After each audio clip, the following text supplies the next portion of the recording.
Is that the sun? What the heck?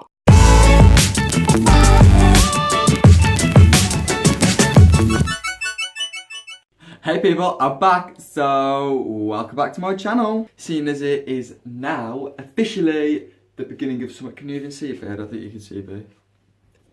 Officially the beginning of summer, I thought personally that it was about time to give you guys my summer TBR, seen as, you know, who doesn't love a summer TBR? I have 5 books in my summer TBR because, as you all know, I read very slow and it's probably going to be a struggle for me to get through all 5 of these books as it is. All 5 of the books on this list / on my TBR are all contemporary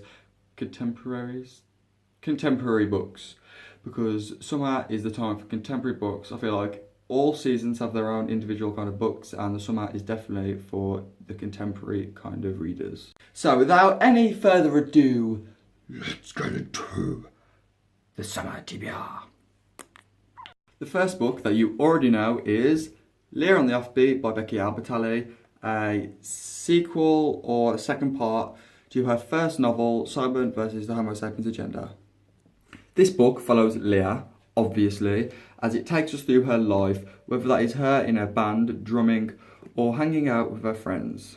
In this book, she is struggling to gather up all the courage to come out to her best friend, Simon, as bisexual. Bitch, I called it. In Love Simon, when I first read her part, I automatically thought, there's something going on there, she's either lesbian or bisexual.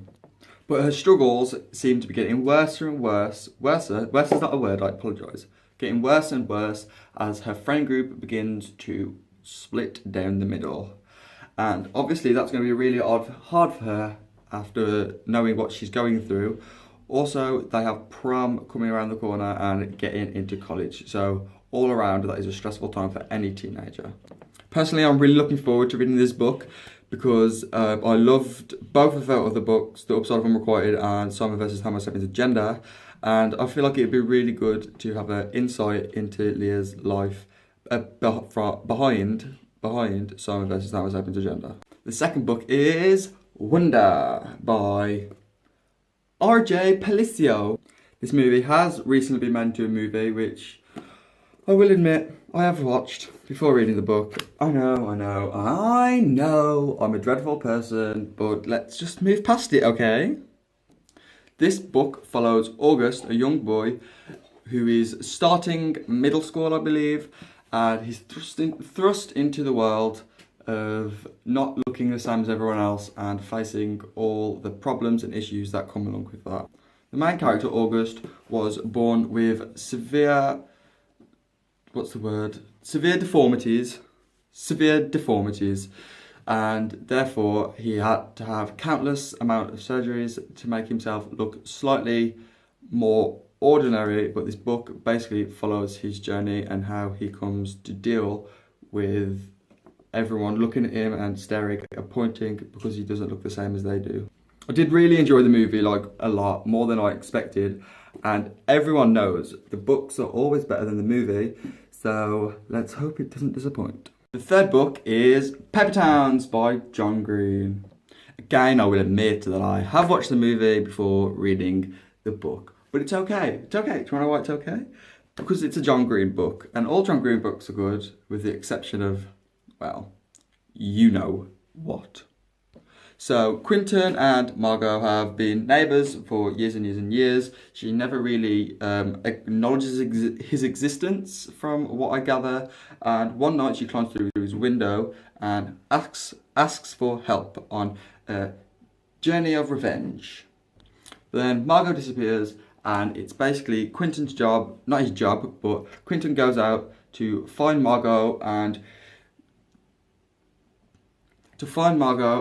he knows that he loves her, and it's all a plan to get them together because they're made for each other.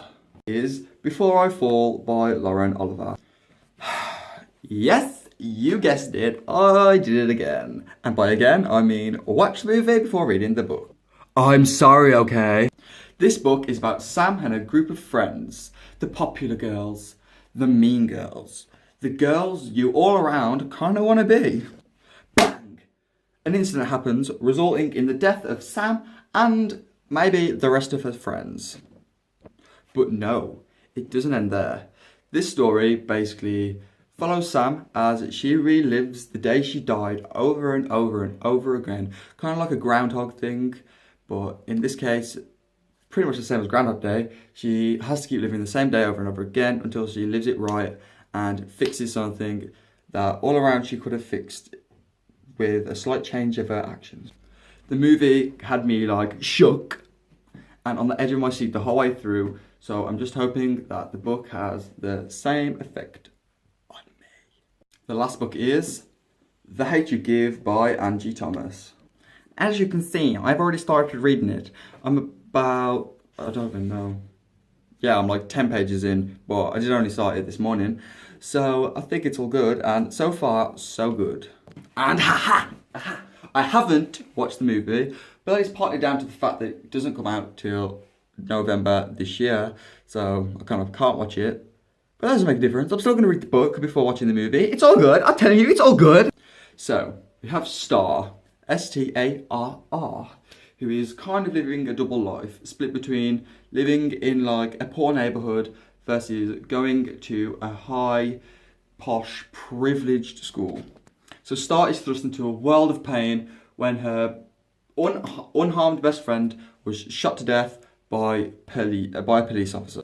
And the story is all around about Star needing to speak up to get justice for her best friend and everything that comes along with that. I do have high hopes for this book and I feel like it may pay out. I've never read a book about this and so far I'm really interested in reading about the racial segregation kind of thing in America, and it's a very serious subject, so I hope that it comes across perfectly in this book and opens a lot of people's eyes into what actually happens in the world and what most of the time people get away with doing.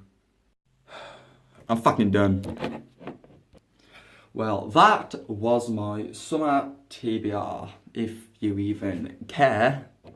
Don't forget to like and subscribe and make sure you hit that bell notification button so you know next time I upload. Actually, don't. Just don't. That was a pile of shit. And I won't like or subscribe to that. So, no hard feelings, right? Thanks for watching. Bye.